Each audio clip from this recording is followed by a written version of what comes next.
G'day and welcome to the Prokon YouTube channel. My name is Michael Klomp and I'm a technical support consultant at Prokon. Today I'm going to illustrate features of Sumo's modify command. This video will illustrate how to make use of the copy and linear copy tools in Sumo. To use the copy tool, navigate to the modify tab and select copy. Select the object or objects to copy in the standard workspace. Select the vector start point and then select the location where you would like the object or objects placed.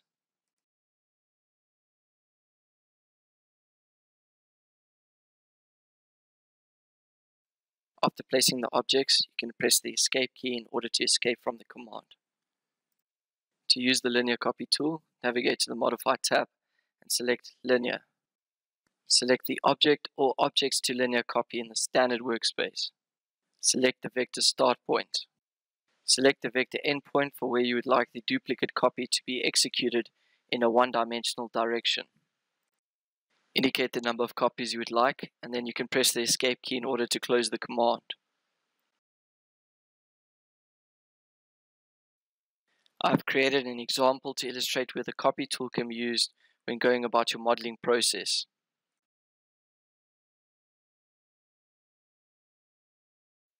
This example illustrates how the copy tool can be used to generate singular or multiple copies.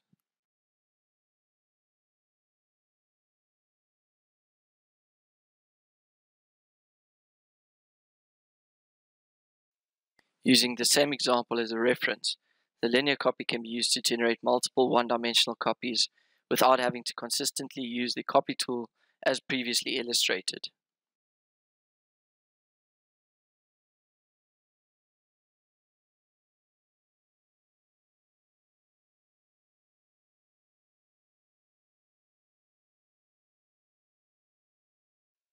Thank you for taking the time to watch this video.